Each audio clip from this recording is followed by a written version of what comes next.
अस्सलाम वालेकुम। 22 अगस्त 2016 के बाद एमक्यूएम पाकिस्तान में जो इख्तलाफात का सिलसिला शुरू हुआ वो आज तक जारी है। वजह इख्तलाफ माजी में भी जो है वो गवर्नर सिंह जो मौजूदा हैं कामरान टिसोरी वो बने थे, और आज एक बार फिर वजह इख्तलाफ कामरान टिसोरी ही ठहरे।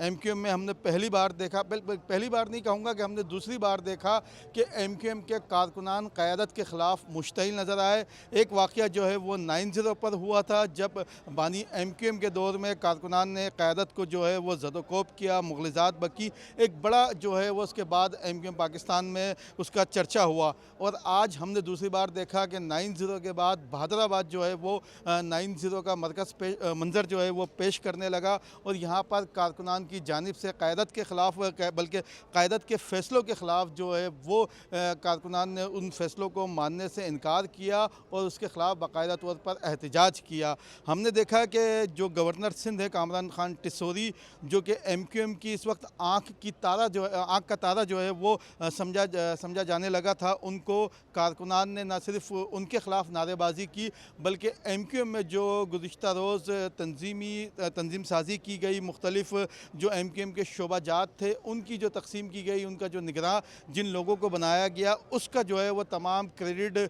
चेयरमैन के बजाय गवर्नर सिंध को दिया गया। तो ये एमक्यूएम में जो इख्तलाफात, ये यकीनन आप सब जानते होंगे कि पहली बार नहीं हुआ। हमारे साथ सीनियर सहाफ़ी इमरान अहाद ख़ान भी मौजूद हैं, जो कि एमक्यूएम के तंजीमी स्ट्रक्चर को बहुत अंदर से जानते हैं। तो इमरान, आपका बहुत बहुत शुक्रिया। एमक्यूएम में इख्तलाफात अब तो कोई नई बात नहीं रही बानी के बाद, और यकीनन बानी के दौर में भी जो है वही सिलसिला शुरू हो गया था। 9/0 का वाक़या आपके इल्म में होगा कि कारकुनान ने पहली दफ़ा क़यादत को ज़दोकोब भी किया। आप क्या समझते हैं कि ये सिलसिला आज यहाँ थम जाएगा या मज़ीद बढ़ेगा?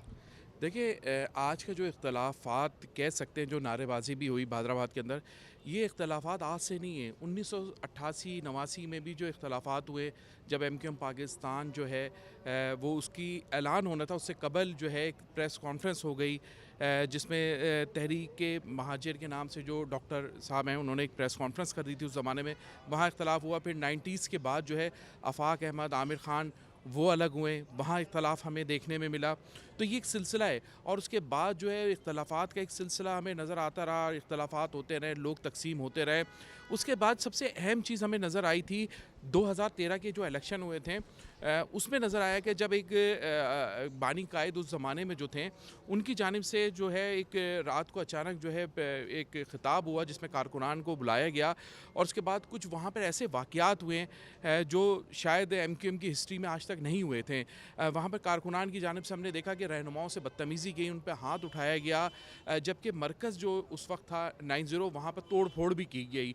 तो ये सिलसिला जो है वो कई सालों से जारी था, ऐसा नहीं है कि ये आज का है।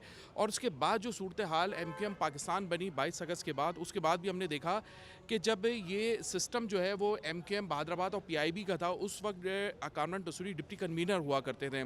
वहाँ भी कामरान टसूरी के एक मामला हुआ जिसकी वजह से इख्तलाफात वहाँ पर शुरू हुए, और इख्तलाफात इतने संगीन हो गए कि डॉक्टर फारूक सत्तार को अपने कन्वीनरशिप या एमक्यूएम पाकिस्तान के सरबराह जो थे उससे भी उनको हाथ धोना पड़ गया, और एमक्यूएम पाकिस्तान जो है वो दो हिस्सों में तकसीम हो गई, एक बहादुराबाद और दूसरा एमक्यूएम पीआईबी।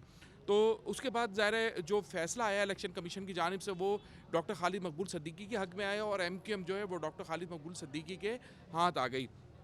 अच्छा, ये सिलसिला चलते रहा। उसके बाद देखने में ये आया कि कामरान टसूरी डॉक्टर फारूक सत्तार से अलहदगी इख्तियार कर दी, उस ज़माने में जब एमक्यूएम पीआईबी हुआ करती थी, जिसके सरबराह डॉक्टर फारूक सत्तार हुआ करते थे, और ये सिलसिला बहुत अरसे तक चलता रहा। फिर अचानक हमने ये देखा कि एमक्यूएम और जो पीएसपी के मर्जर से कबल जो देखा, अचानक यहाँ पर एक कामरान टसूरी साहब तशरीफ़ लेके आते हैं, एमक्यूएम राब्ता कमेटी के साथ वो बैठते हैं, और अचानक उनकी राब्ता कमेटी के एज अ डिप्टी कन्वीनर उनको बहाल भी कर दिया जाता है। मैं आपको रुकूँगा, वो एक जुमला भी बड़ा मशहूर हुआ था कि अभी अभी खबर आई है कामरान टिसोरी हमारा भाई है।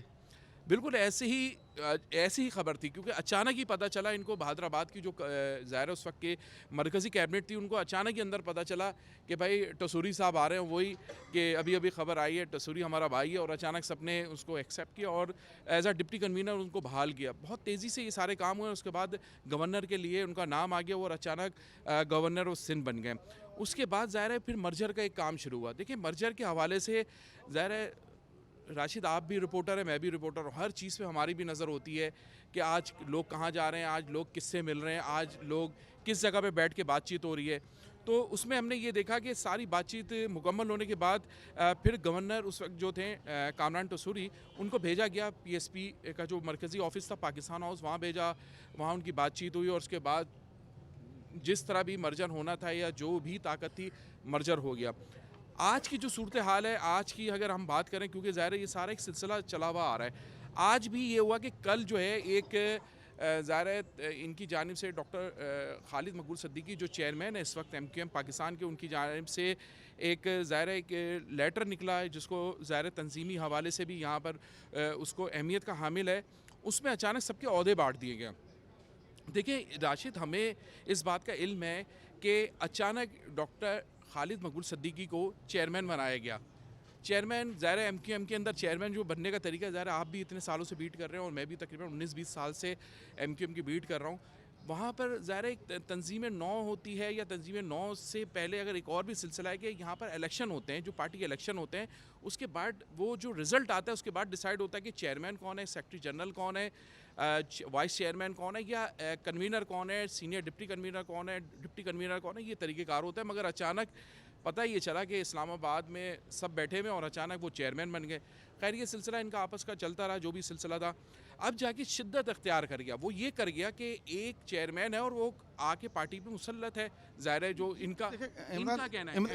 इमरान, बात थोड़ी सी काटूंगा। ये तो इनकी पार्टी का अपना अंदरूनी मामला है कि कौन चेयरमैन बनता है, कोई वाइस चेयरमैन बनता है, या पुराना डिप्टी कन्वीनर वाला सिलसिला बनाते हैं। लेकिन जो कारकुनान की सतह पर गम और गुस्सा है, आप क्या समझते हैं कि क़यादत की तरह कारकुनान भी तकसीम है? देखिए, सिर्फ मैं आपको फिर बताऊँ कारकुनान गुस्से में क्यों है। ज़ाहिर है हम तो बीट रिपोर्टर हैं, सारे कारकुनान से हम मिलते हैं।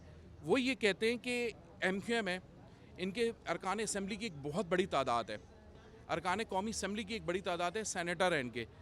एक ओहदा है सिर्फ एमक्यूएम में, वो है चेयरमैन का। बाकी कोई किसी के पास कोई ओहदा नहीं है।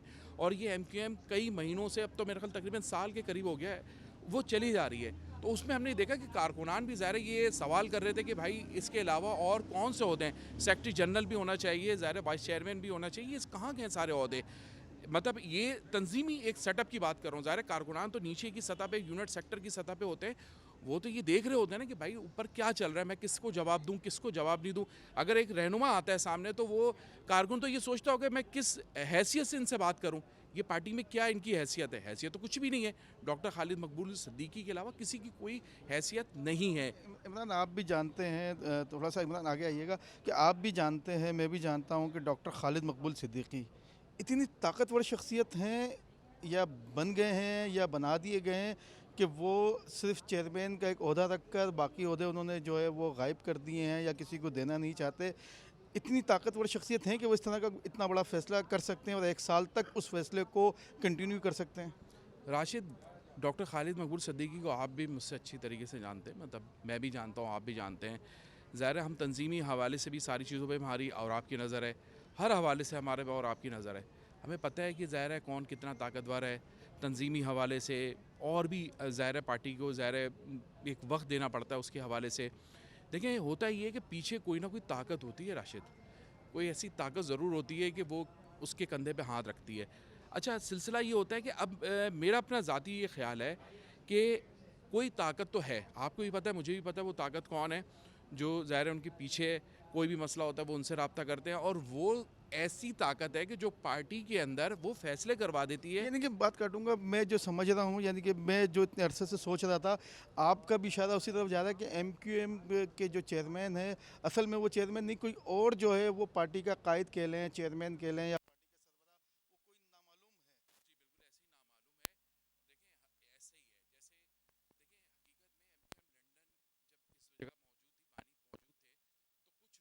लंदन जाते थे उस ज़माने में और वहाँ से फ़ैसले होते थे और यहाँ पर वो फ़ैसले मुसल्लत कर लिए जाते थे। ये हकीकत है, इसमें कुछ शक नहीं है, आपको भी पता है और मुझे भी पता है।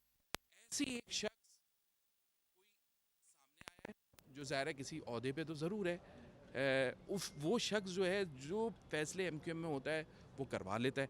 इसकी वजह से ज़ाहिर है इख्तलाफात की एक बुनियाद बनी हुई है। आज भी जो है वो यही है कि इनको ये कहा गया था कि भाई फ़ौरी तौर पे फ़ैसला करें, चेयरमैन है, वाइस चेयरमैन, सेक्रेटरी जनरल, इनका ऐलान किया जाए। उसके हवाले से एक कमेटी भी बनी है यहाँ पर, वो फ़ैसले कर रही थी कि भाई किसको वाइस चेयरमैन बनाया जाए, किसको सेक्रेटरी जनरल बनाया जाए, किस तरह तंजीमी स्ट्रक्चर बनाया जाए। मगर अचानक ये ओहदे जो है ये सारे सामने आ गए कि भाई किसी को 2-3 लोगों को दे दी कि आपको तंजीम देखनी है, 2-3 लोगों को दे दिए कि भाई आपको लेबर विंग देखनी, किसी को ऐसा मेरे ख्याल शायद हो नहीं सकता है। मेरे ख्याल में आप भी ज़ाहिर है क्योंकि नहीं, वो लिस्ट मैंने भी देखी है इमरान, जो इतने बड़े बड़े नाम हैं, फैसल सब्जवारी, अमीनुल हक, रिजवान बाबर, कैफुल वरा, अनीस कायम खानी, मुस्तफ़ा कमाल, फ़ारूक सत्तार, ये तमाम लीडरशिप तो मरकज़ी कायदीन होती है। ये तो शोबा जात के इंचार्जेस इनको बनाना तो मुझे कुछ अजीब सा भी लग रहा है कि जो राब्ता कमेटी के रुकन होते थे या जो पार्टी के चेयरमैन, वाइस चेयरमैन जिसको होना चाहिए, सेक्रेटरी जिसको होना चाहिए, जिस तरह चेयरमैन का अहदा तख्लीक करने के बाद एक हमें इशारा मिला कि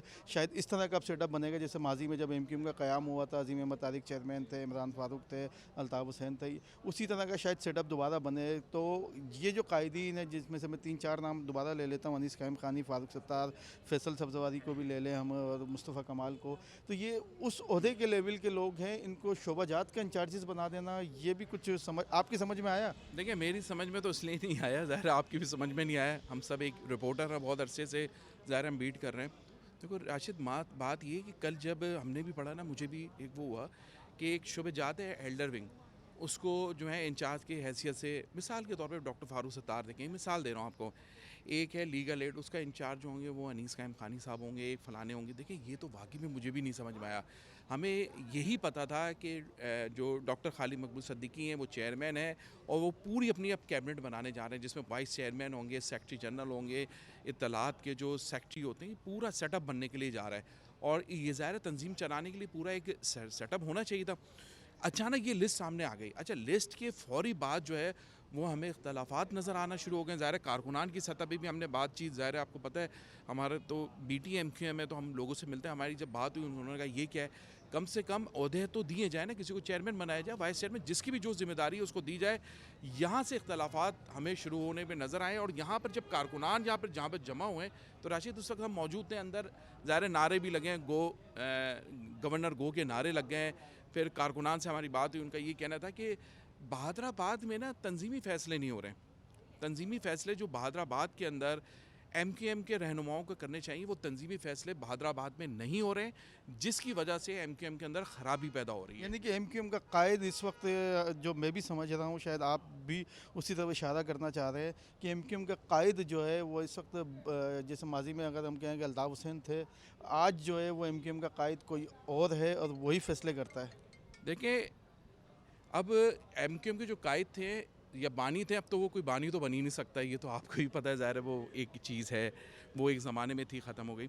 मगर हकीकत ये है कि तंजीमी स्ट्रक्चर ज़रूर बनना चाहिए था। तंजीमी स्ट्रक्चर ऊपर से नीचे आना चाहिए था। अब ये एक सवालिया निशान है कि तंजीमी स्ट्रक्चर बनाने के बीच में कौन रुकावट है। अभी कारकुनान से हमारी बात हुई, जब हंगामा आराई हुई इसी जगह पे, हम अंदर गए, कारकुनान से बात हुई। कारकुनान ज़ाहिर नारे भी लगा रहे थे राशिद। यकीनन मुश्तिल होंगे, हाँ, गम मुश्तिल गुस्सा होता है, होंगे, क्योंकि गम गुस्सा, ये कारकुनान जो होते हैं, यकीनन आप हम जब मीडिया में काम करते हैं, हमारे ब्यूरो चीफ होते हैं, डायरेक्टर न्यूज़ होते हैं, हमें भी कोई पसंद होता है, कोई असाइनमेंट एडिटर हमें पसंद होता है जिससे हमारी केमिस्ट्री अच्छी बनी हुई होती है। तो ये इतना बड़ा तंजीमी सेटअप है, एक बड़ी तंजीम है, केमिस्ट्री कारकुनान की लीडरशिप के साथ होती है। किसी की अनीस कायम खानी साहब से होगी, किसी की मुस्तफ़ा कमाल से होगी, किसी की डॉक्टर फ़ारूक सत्तार से होगी, किसी की खालिद मकबूल से होगी। लेकिन हमने कुछ अरसे से देख रहे हैं कि ऐसा तासुर दिया जा रहा है कि MQM में खालिद मकबूल, मुस्तफ़ा कमाल और अनीस कायम खानी में इख्तलाफात है, लेकिन डॉक्टर फ़ारूक सत्तार के मामले पर जो है वो सब खामोश हो जाते हैं। आपके क्या डॉक्टर फ़ारूक सत्तार के मामले पर या ये 3 धड़े या 2 धड़े इस तरह कोई चीज़ है? क्योंकि मैं समझ रहा हूँ कि शायद अगर ये कहा जाए कि अनीस कायम खानी, मुस्तफ़ा कमाल और डॉक्टर खालिद मकबूल सिद्दीकी ये इनके आपस में इख्तलाफात है, तो यकीनन फ़ारूक सत्तार भी माजी में एक का बड़ा मरकज़ थे और बाकायदा उन्होंने अपना एक धड़ा भी बना लिया था और फिर OIC का प्लेटफॉर्म भी उन्होंने बनाया। तो यकीनन बहुत सी चीज़ें गड़बड़ हो रही हैं, तो कुछ चीज़ें हम शायद मिस नहीं कर रहे MQM के इस मामले पर। देखिए, इस मौजूदा हालात में राशिद, डॉक्टर फ़ारूक सत्तार जो हैं वो तो किसी, मेरे हिसाब में तो अभी वो कहीं है नहीं। अगर आप जिस तरह आप कह रहे हैं कि ज़ाहिर है अनीस कायम खानी, मुस्तफ़ा कमाल एक जगह पे मौजूद हैं, डॉक्टर खालिद मकबूल सिद्दीकी एक जगह पे मौजूद हैं, इसमें तो कोई शक नहीं है, वो तो मौजूद हैं। ठीक है, अगर आप डॉक्टर फारूक सत्तार की बात कर रहे हैं तो अब डॉक्टर फारूक सत्तार जो है वो गवर्नर के साथ ही मौजूद रहते हैं। जब आप भी देखते हैं, हम भी देखते हैं कि वो गवर्नर हाउस में ही हमें नज़र आते हैं, तो हम ये होटल होटल में भी अक्सर देखा जाता है। अ, तो वो गवर्नर हाउस में ही नज़र आते हैं। जब गवर्नर किसी जगह पे नज़र आते हैं तो वो हमें डॉक्टर फारूक सत्तार नज़र आ जाते हैं। तो इसमें तो कोई दो राय तो है ही नहीं कि वो एक, आपको भी पता है कि फारूक सत्तार साहब जो हैं वो एक तरफ हैं, इस तरफ ये हैं, और ज़ाहिर है खालिद मकबूल सिद्दीकी साहब हैं।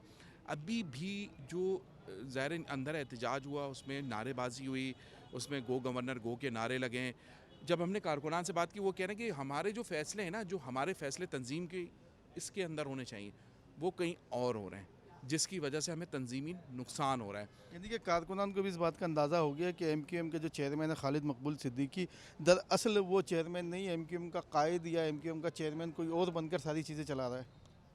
ज़ाहिर है फैसला कहीं और से हो रहे हैं, तो ज़ाहिर है ताकत तो कहीं और बैठी हुई है।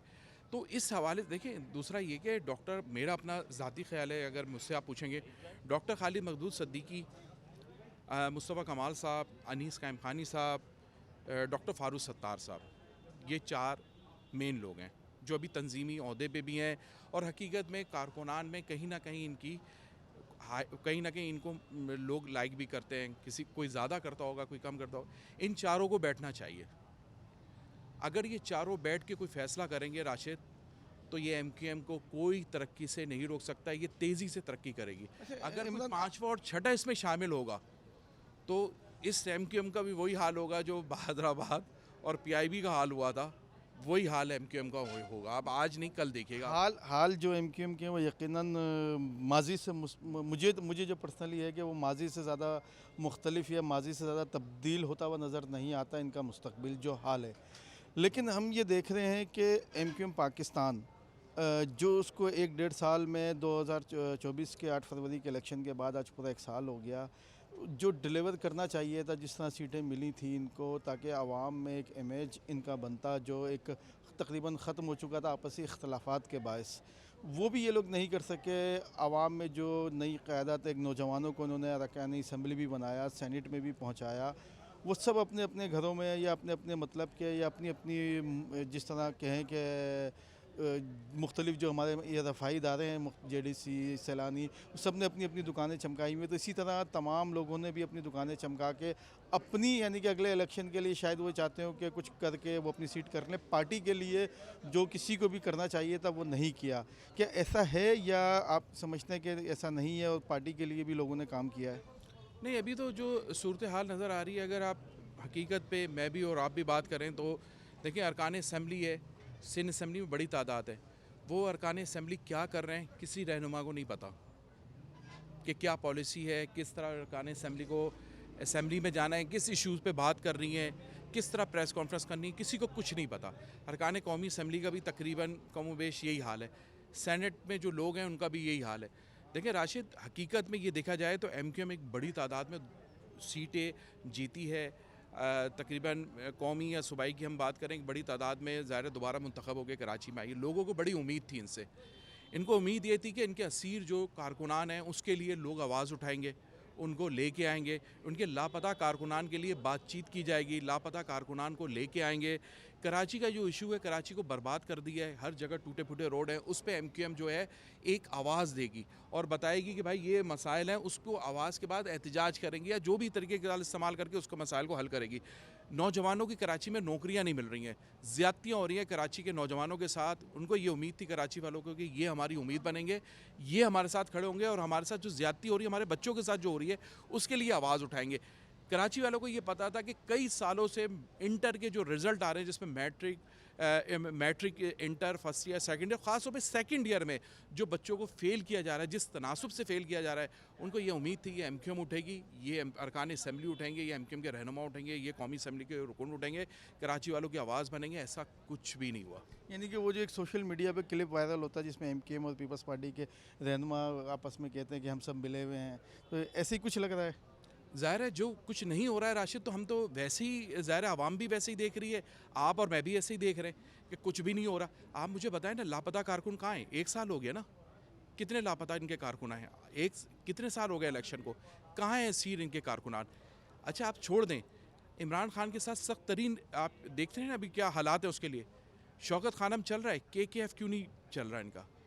कहीं ना कहीं किसी भी जगह पे ये बैठ के कोई बात करने वाला है इनके पास कि जो बैठ के बात करे कि भाई ये ज़्यादती हो रही है हमारे साथ?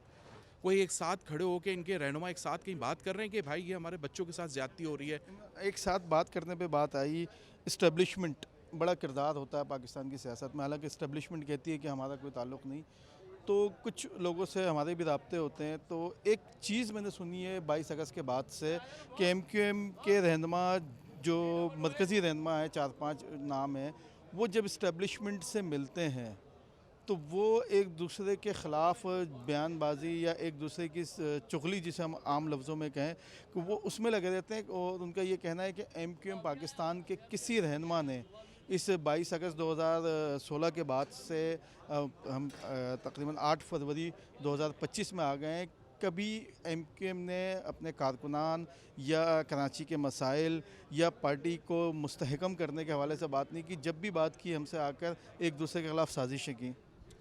देखें ये तो राशिद बहुत अंदर की बात है कि ज़ाहिर है ये लोग अंदर जाके क्या बातें करते होंगे कि भाई क्या करना है, या जैसे आपने बताया कि एक दूसरे के ही हवाले से ये आपस में इख्तलाफात करते होंगे। देखें ज़ाहिर है ये अंदर जाके जो बात करते होंगे उनको तो बिल्कुल पता होगा, थोड़ा सा आप भी बता रहे हैं ये भी ये हकीकत अंदर है। की बातें आपको मुझसे ज़्यादा पता होंगी। नहीं नहीं, ये मुझे इतनी नहीं पता जितनी आपको पता है, मगर फिर भी मैं कह रहा हूँ देखें देखें सवाल तो ये पैदा होता है कि आप मैं सहाफ़ी हैं, हम यहाँ इस जगह पे बीट कर रहे हैं, ये इलेक्शन जीते हैं, ये कौमी असम्बली के अंदर पहुँचे हैं, वफाकी वज़ीर इनका है, वफाकी हुकूमत में ये हैं। एक और वज़ीर की भी तो बात चल रही थी। वो तो जहाँ से शायद MQM में इख्तलाफात पैदा हो रहे हैं वहीं से वो ख़बर चल रही थी, और अभी तक उसकी कुछ सदाकत नहीं है कि क्या है। जो हल्फ उठाने जा रहा है उसी को नहीं पता कि क्या होने जा रहा है, मैं हल्फ भी उठा रहा हूँ कि नहीं उठा रहा हूँ, खैर वो तो। मगर हकीकत ये है कि देखें लोग इनसे सवाल करेंगे राशिद, ऐसे नहीं चलेगा। लोग इनसे सवाल करेंगे, लोग जिनके बच्चे लापता हैं वो इनसे सवाल करेंगे कि हमारे बच्चे कहाँ हैं। आपको हमने वोट दिया, आपके लिए ही हमारे बच्चों ने कुर्बानियाँ दी। आपके बच्चे आज जो लापता हुए हैं MQM की वजह से हुए ना, MQM के ज़ाहिर प्लेटफॉर्म पे खड़े हुए थे उसकी वजह से हुए। ये लापता के कारकुनान जो हैं इनके वालिदैन आएंगे और इनसे सवाल करेंगे, आज नहीं कल करेंगे, ये तैयार रहें। असीर जो है उनके लिए क्या हो रहा है, कहाँ है उनके वकील, किस अंदाज में उनके लिए काम हो रहा है। अच्छा दूसरा ये कि इनके शौदा के घर पे आपको पता है कि शौदा के घर पे इनके राशन जाता था, उनकी मदद की जाती थी। मेरे ख्याल आज आप भी और मैं भी इस बात के गवाह हैं, हमें बहुत सारे लोग मिलते हैं, वो कहते हैं अब वो हालात नहीं रहे, अब ये तो पूछते भी नहीं है। लेकिन जहाँ से आता है अब भी कुछ शोधा के घरों पे, वो आपको भी पता होगा, मुझे भी पता होगा।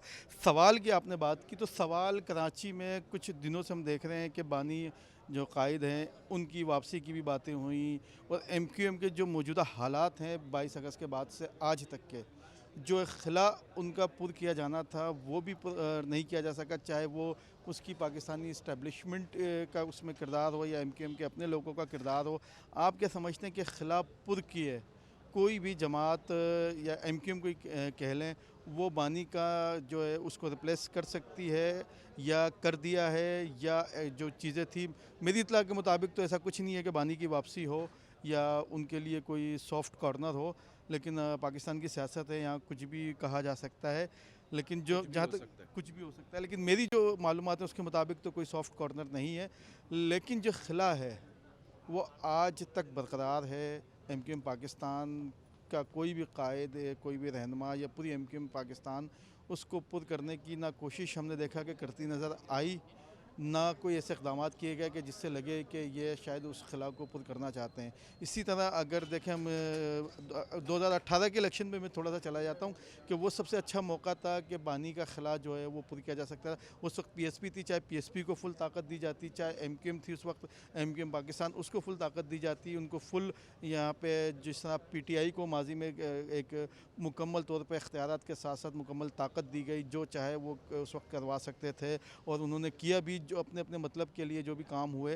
तो इस तरह का किरदार जो 2018 के बाद PTI को दिया गया, उस वक्त ना पीएसपी को दिया गया ना एमक्यूएम पाकिस्तान को दिया गया, और 2024 के बाद जब दोनों का मर्जर हो गया उसके बाद से आज तक वो ताकत किया, बल्कि मामूली सी भी ताकत जो है वो शायद मैं पर्सनली ये समझता हूँ कि 2018 के इलेक्शन के बाद एमक्यूएम पाकिस्तान को जो ताकत थोड़ी बहुत मिली थी वो आज मर्जर के बाद की ताकत से ज़्यादा थी। तो आप क्या समझते हैं कि खिलाफ पुर करने की कोशिश कोई भी नहीं करना चाहता? देखिए राशिद, मर्जर किसने करवाया आपको भी पता है, मुझे भी पता है किसने करवाया मर्जर।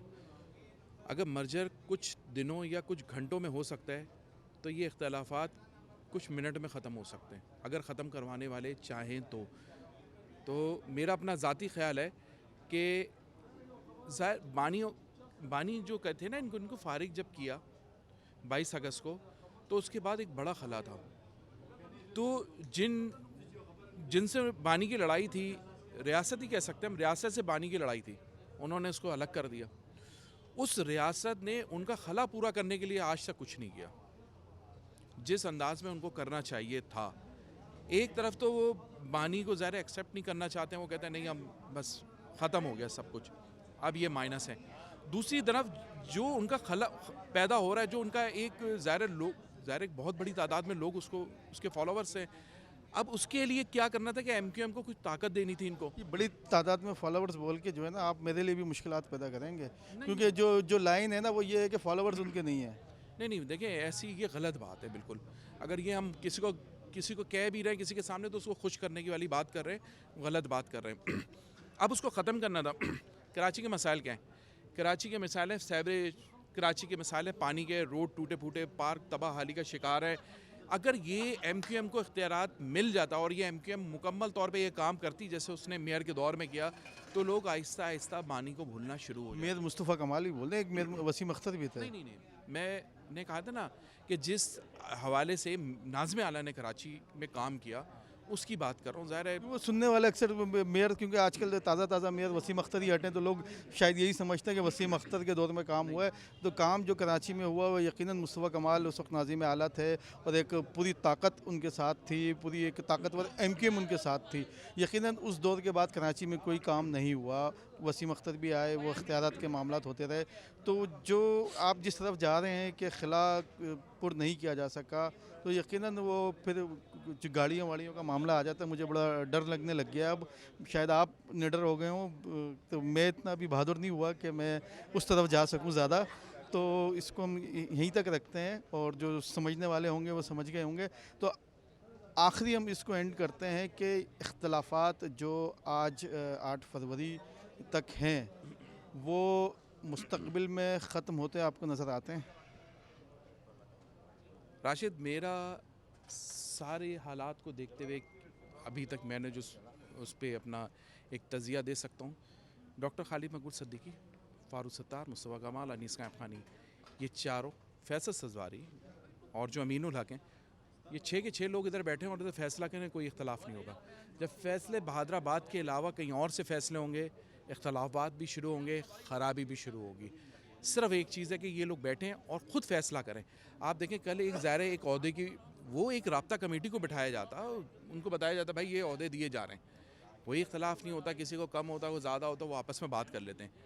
आपने एक नहीं, इसको जो प्रेस वो एक लेटर गर्दिश कर रहा है जिसको एमक्यूएम ने ऑन भी किया, वो ओहदे तो नहीं हम कहेंगे ना, मुख्तलिफ जो एमक्यूएम के शोबाजात हैं जिसके इंचार्जिज़ हम ये देखते थे कि माजी में मुख्तलिफ वो लोग हुआ करते थे जो बहुत ज़्यादा मंजर में नहीं होते थे, यानी कि बहुत ज़्यादा मशहूर नहीं होते थे। एमक्यूएम की जो एक क्लास क़यादत हम कह लें वो इन शोबों को इस तरह के इंचार्जिज़ के तौर पर नहीं देखती थी।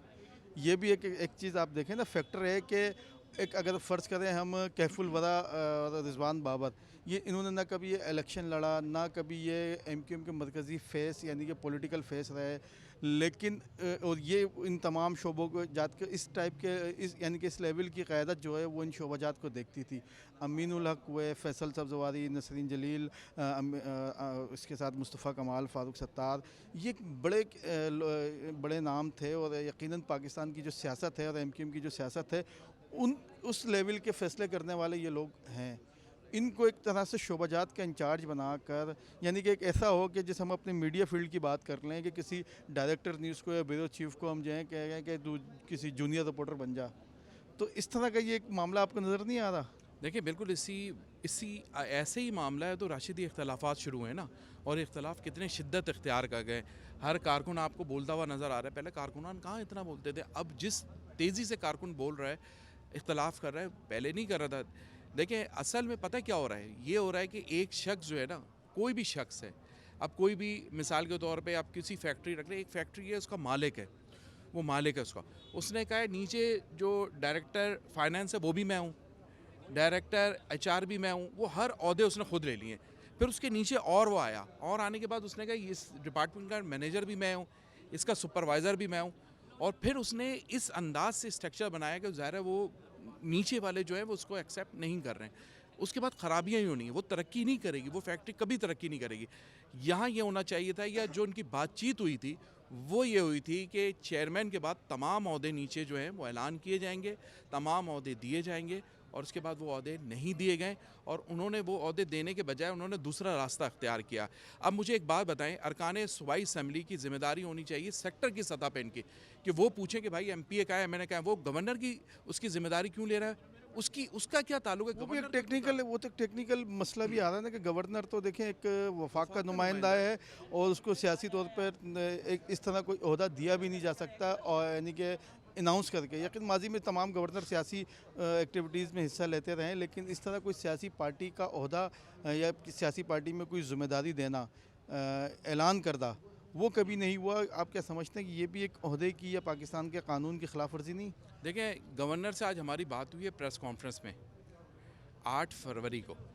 गवर्नर कामरान खान टसूरी ने कहा है कि मुझे नहीं पता कि कल कोई ऐसा सर्कुलर जारी हुआ है जिसमें मुझे कोई ओहदा दिया गया है अरकान असम्बली के हवाले से।